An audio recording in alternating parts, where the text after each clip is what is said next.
We'll wait just a second to get going, and we'll have a couple conversations today about affordable housing. We'll talk a little bit about gas prices and also a little bit about the Board of Education meeting from a few weeks ago. It's the first time we've been live to talk about that. So we're going to give it a few minutes for people to log in, and we'll get going in just a few seconds.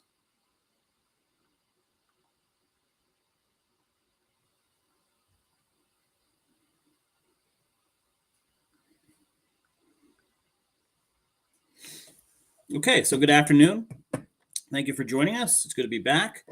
I say this all the time. I don't always follow through on this. I'll do my best to be live every day this week. A lot of stuff going on. We're not going to spend a lot of time talking about Russia, although I've been watching a ton of Russia coverage. It's just an amazing, to anybody who's into politics or covers history or has read history or is fascinated by history, it's just an amazing thing that's happening right now. And it's kind of surreal. You're seeing this president in the Ukraine who has become something of a hero, and the rest of the world saying, we want to help you, but we don't really want to start World War III. And we want to help you, but the bully you're dealing with has too much potential to start something major, so we're going to stay out of it. And so really what the rest of the world is saying is, you're an acceptable loss. Yes, I know you're fighting strong. I know your people stayed there. I know you are doing the best you can against Russia, but we'll accept losing the Ukraine. We'll accept your loss of life if it avoids a much larger loss of life. The president of the Ukraine has been asking for the last 2 weeks for a no-fly zone. The problem with declaring anything a no-fly zone is you have to enforce that no-fly zone.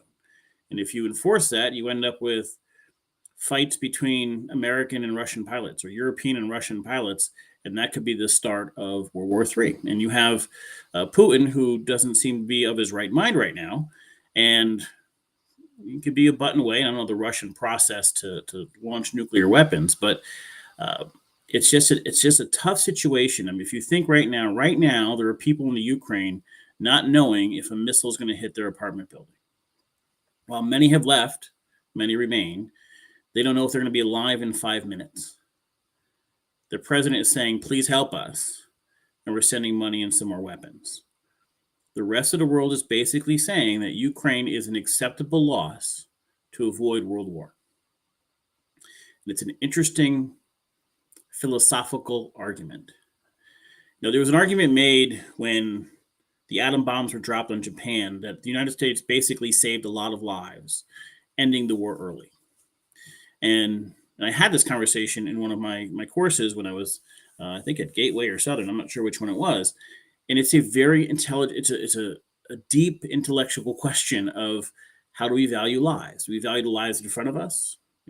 Hiroshima and Nagasaki, awful, terrible, horrible things, but very well may have ended the war early and saved far more lives than it actually cost. Right now, the rest of the world is making that evaluation. The United States is making that evaluation. Do you take a chance that Putin presses the button on a nuclear war?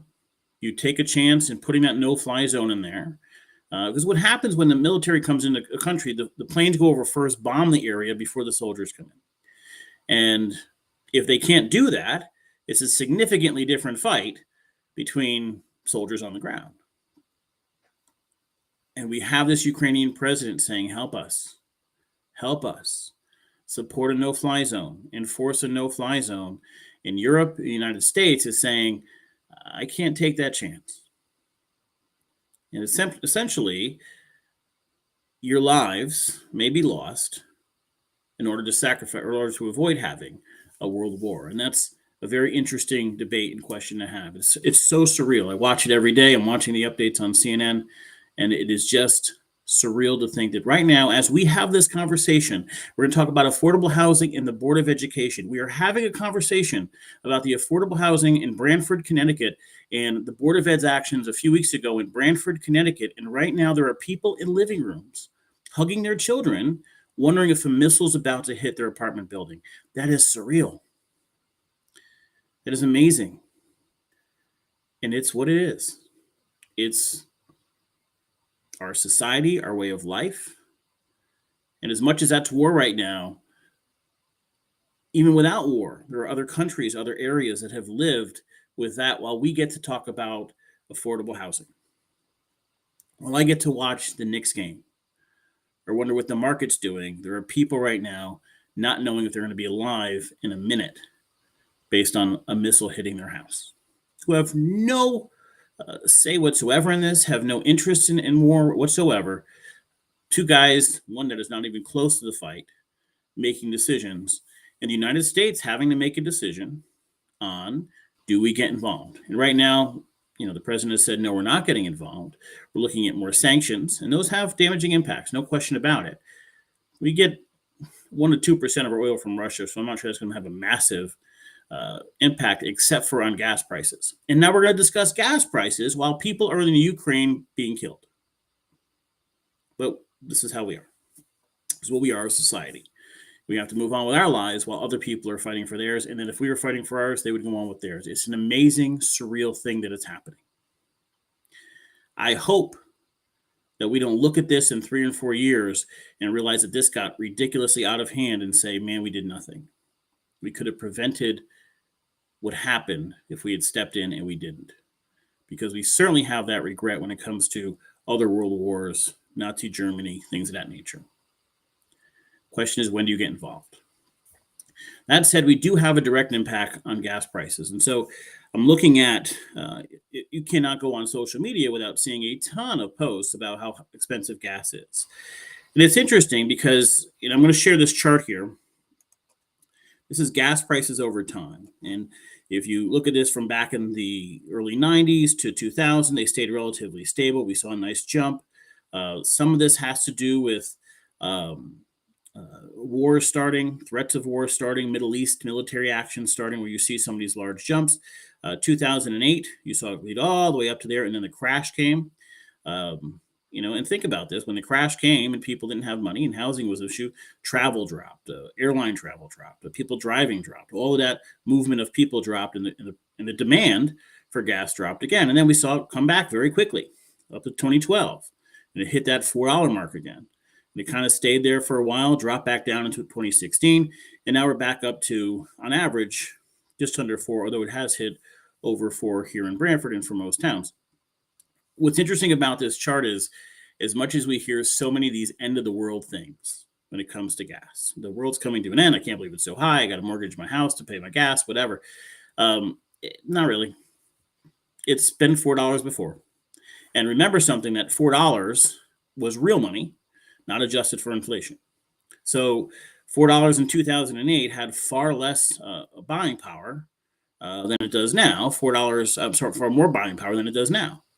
So people, for example, that made, 80, if you as a 20-year-old made $50,000 in 2008, in 2022, hopefully 14 years later, you're making $65,000, $70,000, $85,000.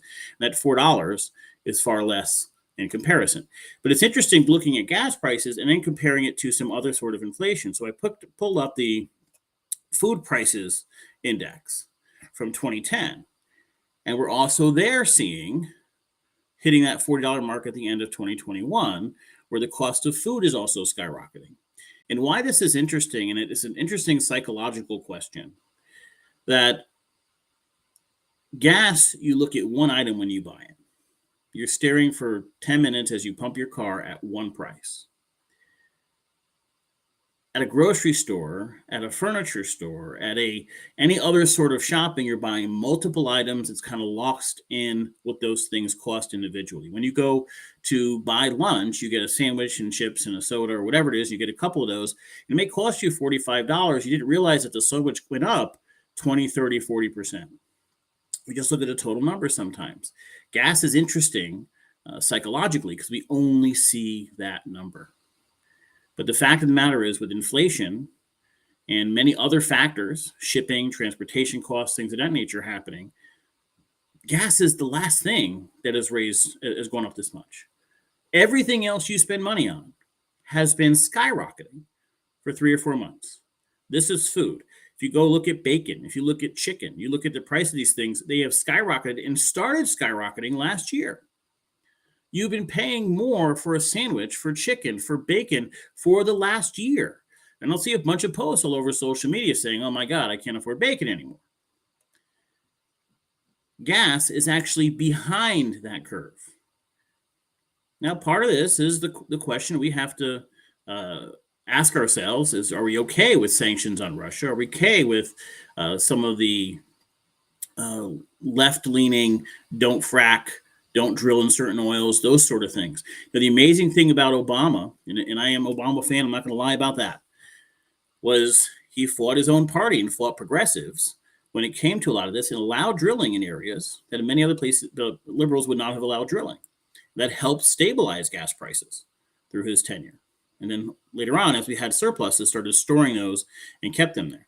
It was part of it. It wasn't the only reason.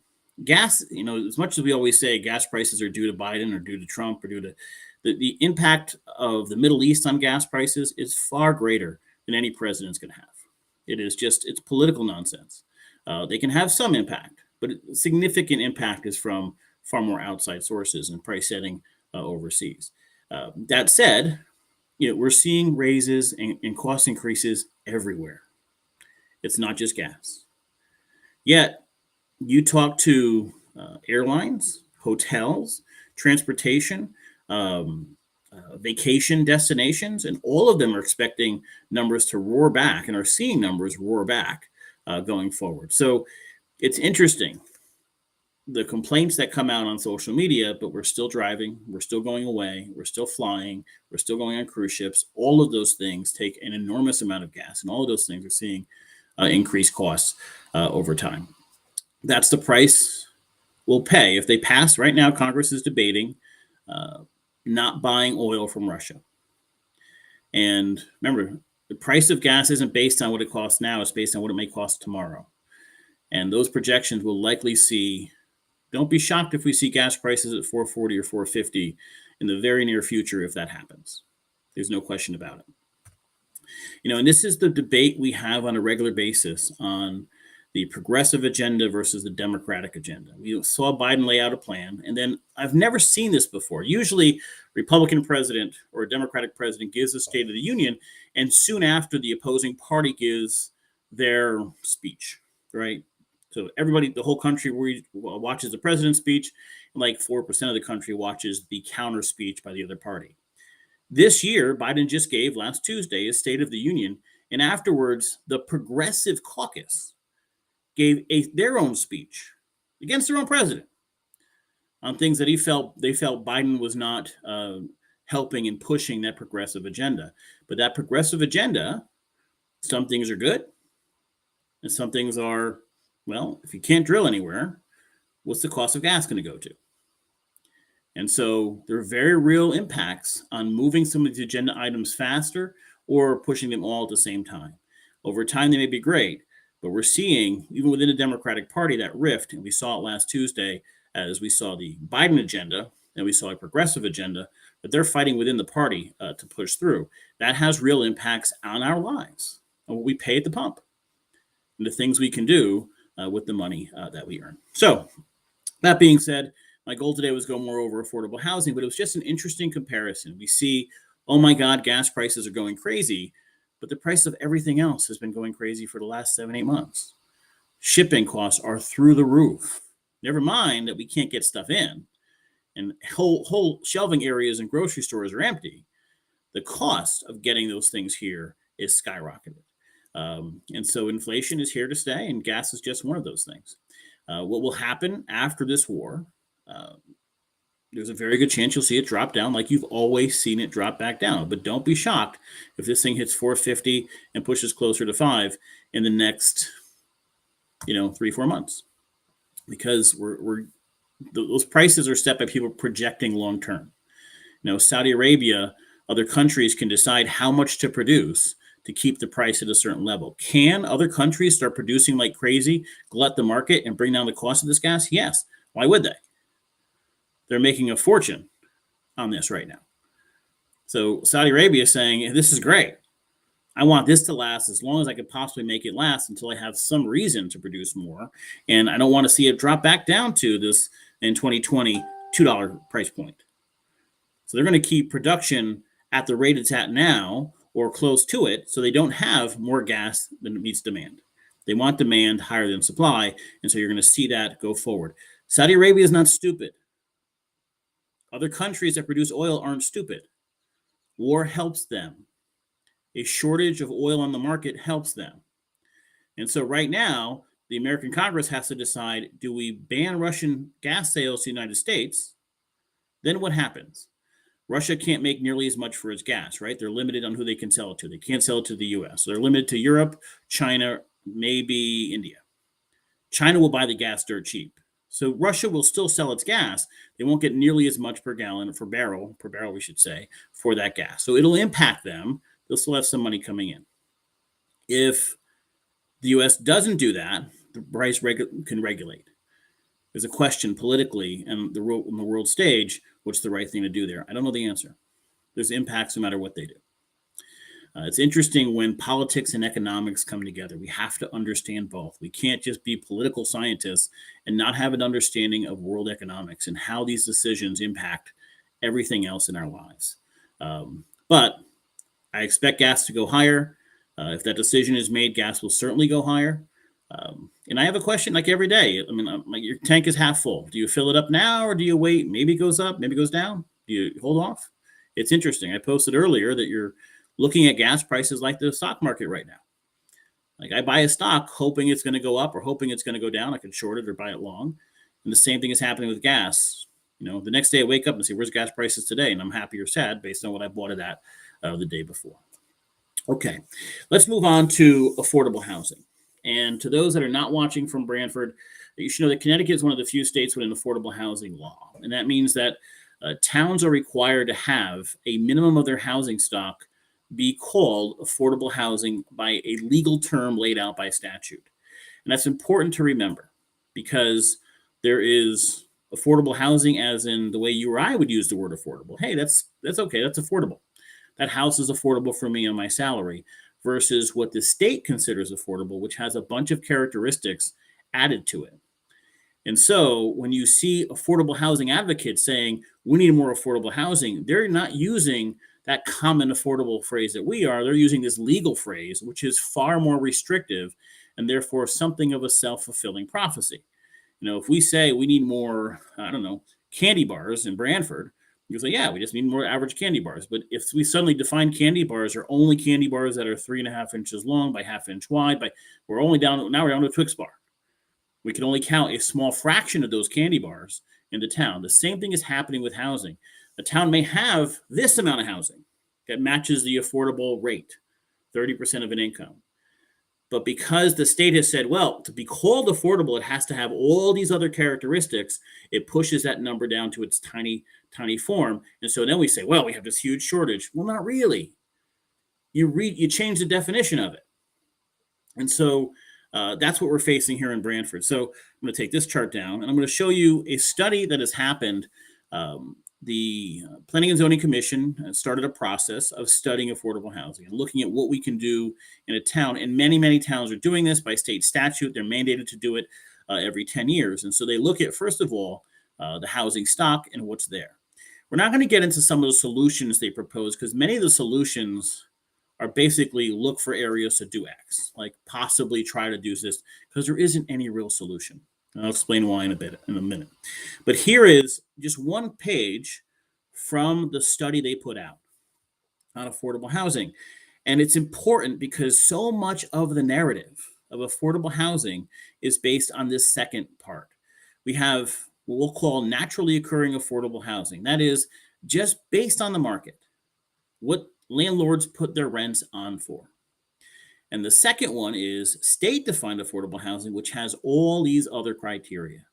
So if you have a house and it has 4 apartments in it, and you put a studio apartment up for $1,000, and you put a 1-bedroom up for $1,100, and a 2-bedroom up for $1,200, I don't know if these numbers are right, but for example, they may fit the natural occurring affordable housing. You may say the average person on a $50,000, $60,000 salary can afford that housing unit. But then the state says no, because there's these other criteria that they're adding to this to make it far more restrictive. So let's look at that. State-defined affordable housing. One is assisted housing. So that is housing where people can't live on their own, basically. And we expect that to be, state affordable housing. Housing which is deed restricted to sell or rent at affordable prices for a defined period. What deed restricted means is somebody goes to the house and says, okay, you're renting this unit for $1,300. You cannot increase the price of this unit more than 2% a year for the next 40 years. And that could be a good thing or it could be a bad thing. The problem with a deed restriction is that a regular property owner, you or me, the average Joe who owns a house or apartment building, is never going to, on their own accord, say, I want to deed restrict this. Never going to say, I'm going to make sure I can never make more than $1,300 for this unit. That doesn't make any sense. That's not the market. That's stupid. That's dumb to do. And so by adding that deed restriction into this category, we're eliminating almost all housing units that are owned in the public sector, in the private sector, by average people like us. You own an apartment building, no one's going to deed restrict their building, makes no sense. And so suddenly we can't count any of these units where the price is right. It's considered affordable by anyone with a brain, but we still can't count it as part of the town's affordable housing stock when it comes to this law. And what happens is if the town has less than 10% of its housing stock be deemed affordable housing by the state-defined affordable housing law, then we are at a significant disadvantage. They could basically force it into anywhere they want to put it into. And Brantford's seeing this with the Parkside project. What's interesting about the Parkside project, it is 3 buildings now with 50 units that are basically, and I don't want to say this in a negative way, but the least expensive you can have. Those that basically are either retired and have no income or just Social Security, very fixed income. And fixed income is a rough term because a fixed could be 10,000, right? We're talking about really, really low incomes. The people who live there now are either seniors on very, very low incomes or those mentally or disabled in some way, shape, or form. We're tearing that down, removing the senior restriction aspect of it, and replacing the 50 units with 67 units. That's fine. One building, the building, in my opinion, doesn't look like it belongs in the neighborhood. It looks out of place. The neighbors have not been happy with it, but it's gone through. It's gone to court. Courts have upheld it. It's going in. There's a question now on whether or not there should be a tax abatement. I think they should just vote for the tax abatement. We've never collected taxes on that facility. Let's just call it a day. That said, of the 67 units, 7 of those are considered market rate. There's no deed restriction on 7 of them that are going in there. They could charge whatever they want. So likely the apartments at the top of this facility with the best views overlooking Foot Park are probably going to be in the $1,500, $1,600, $1,700 range for a 1-bedroom. In that ballpark. That's what I'm guessing because that's kind of market, a little above market. They could charge whatever they want for those. The problem is that a bunch of them, 15 or 20 of them, are going to be affordable at 80% of the median income. So in Brantford, we have a median income of about $77,000. For argument's sake, we'll use the 80% number, $80,000 number. If we take 80% of $80,000, and so 10% is 8, 20% is 16, from 80, we're down to $64,000. A household with $64,000, and we then say 30% of that number can't be more than their rent. So 64,000. We could say 6,400 times 3, $19,200 a year is the max they can spend on their rent, on their housing costs. And so you get numbers of, you can look down here, the monthly gross rent of $1,258 based on how many people are in their household and how many bedrooms. It could be a little bit higher than that. The problem is that the 80% number, they're still essentially market rate. So while there's 7 units that are market rate, that are legally market rate, and 60 units are considered affordable, even the ones at 80% of the median are falling into the current market rate. And in some cases, they're falling into the current market rate now as opposed to 2 years ago, where rents have since then jumped up significantly. If we get to the $60,000, 60% of the median income, some of those may have qualified even 2 or 3 years ago. Granted, we've had an unusual and unprecedented situation the last couple of years where housing costs have jumped. At some point, that will drop back down. So the problem with this argument, and I'm going to read you this number in a second, is that Brantford basically has the law has become a self-fulfilling prophecy. Before this law, there is really no question that Brantford has plenty of affordable housing. Brantford has the largest concentration in the state of trailer parks. not counted in affordable housing calculations. We have the largest concentration in the state of condominiums, not counted in affordable housing calculations. We don't get to count any of those things. So we get crushed basically because the average median income is higher because we have the shoreline, we have the Thimble Islands, we have some really, really wealthy areas. But in general, Brantford's not an incredibly wealthy town. This idea that's pushed that we're wealthy and we're fighting this is just crazy. We have a lot of poor in Brantford. And to anyone who knows the school system and who knows the differences between Tisco and Murphy and Sliney, you can see that where you are in town is a significant impact on your income and your quality of living. So we get hurt disproportionately because we have these really high income areas, small pockets of high income areas in our housing averages. And so it pushes up our median income to $77,000 to $80,000, when for most of town, the median income may be $65,000, $70,000. And so then we see numbers that say, wait, you can't count all of that housing that fits in that category of $1,500 a month for a mortgage or $1,100 for a one bedroom, or all the housing that we do have. We can't count it. So the law creates a problem and says you're not allowed to count your actual housing. You can only count this selected housing. Oh, look, you're short on housing. Well, no shit. And that's what we're faced with. And if we pull up, I'm going to see if I can pull this report up. Not sure I can. Okay, I do. The naturally occurring, and I'm going to read directly from this report, and I will write an article on this. It says, overall, it is possible that Brantford has over 5,500 naturally occurring affordable housing units, and that is 2,480 rental units plus 3,074 ownership units, which sell or rent at affordable prices. That is 30% of the median income, and then we can lower that income to 80%, 30% of 80% of the median income if you follow that.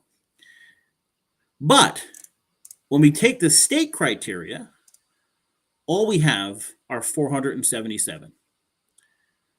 They count Parkside Village 1 and 2. They count the Ivy Street apartments. That's done by the post office in Brantford. They count a couple other ones with small ones. Rob Giamo House, the Sliney House, Rosenthal Gardens has 17.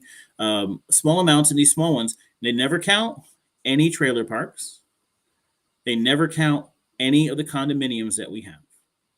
They don't count Montoya. They don't count the Greens. They don't count anything that comes. And many of those people make 80% of under of the median income, which is $77,000. Many of those people are making in the low 60s. And that housing, which they can afford, doesn't get counted. So the entire number is nonsense. And the sad part about all of this is that we have our elected delegates to the states, the Senate, and to the House. No one wants to touch this with a 10-foot pole. No one wants to be the person that brings light to this. Brantford is crushed by this law. Every planning and zoning hearing. We are now targeted by huge corporations like Beacon that says, wait a minute, I can go into Brantford, get the advantage of the pricing of the Thimble Islands and the wealthy people on the coast, buy some property inland where it's much cheaper, get the state to pay for me to construct that building, get a tax break on that building, and then make revenue on it where half of the units are market rate anyway for the next 99 years. That's what's happening. And Beacon, this giant corporation, goes to Yale and says, work with us. And they'll stand up and they'll call you racist if you're against this. And you're terrible and you hate people and puppies and children and all this other stuff if you're against this project. Yet they ignore the fact that we as a town don't get to count the vast majority of the housing that should be counted. From 5,500 units, we can count 477. That's absurd. It's a law that needs to be changed. But our delegates aren't going to jump on it. With a Democratic majority, it's never going to be jumped on. And we rely so much on the delegation from New Haven to get anything done up there. And delegates from inner cities who are all Democrats, nothing else is going to happen.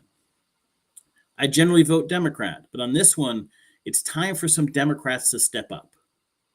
It's time for somebody to say, wait a minute, this is screwing over towns like Brantford. Now, Greenwich, it's not screwing them over. because the developer walks up there and says, oh, great, we can do affordable housing, but the cost of property is so high, they're not going to do it. They can come here and take over another previous affordable housing project and build it and then make money forever, or buy property here significantly cheaper than they're ever going to buy property in Greenwich or Pound Ridge, New York. So Brantford's at a significant disadvantage. We're not seeing our state delegation stand up and say, we need to fix this. I'm talking into this thing that's on screen. Sorry about that. Right now, the RTM is deciding whether or not they should give a tax abatement to Beacon Properties. My heart tells me not in a million years. It doesn't make sense that they can come in, have 67 units where a third or up to half of those are basically at market rate, and they can make money forever. Look up Beacon Boston, and this is a for-profit entity. It's massive.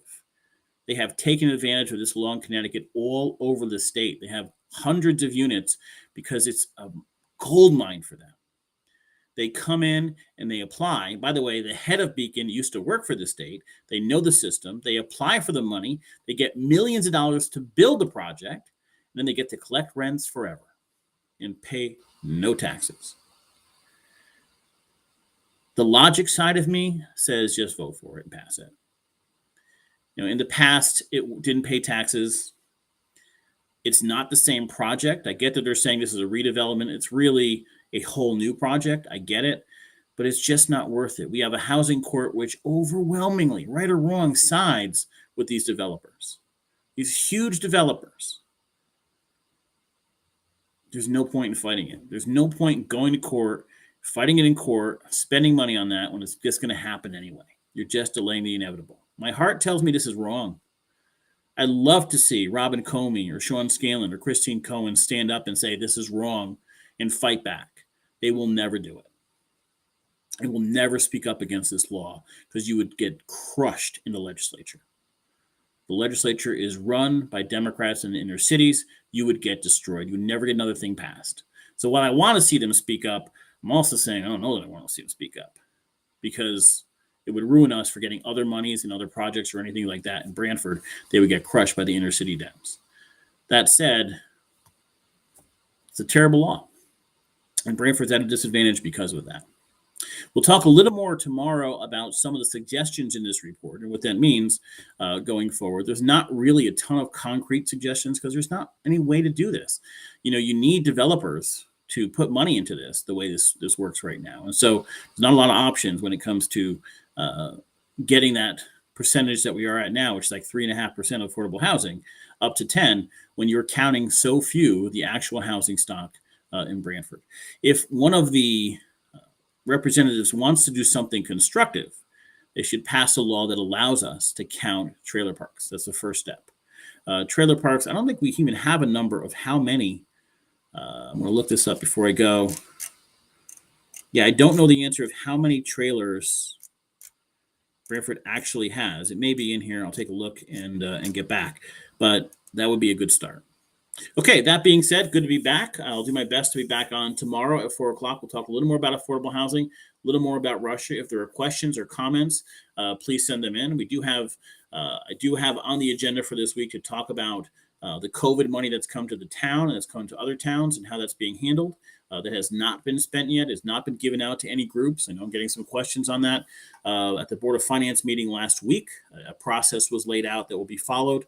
And we'll talk about that in more detail tomorrow or Wednesday.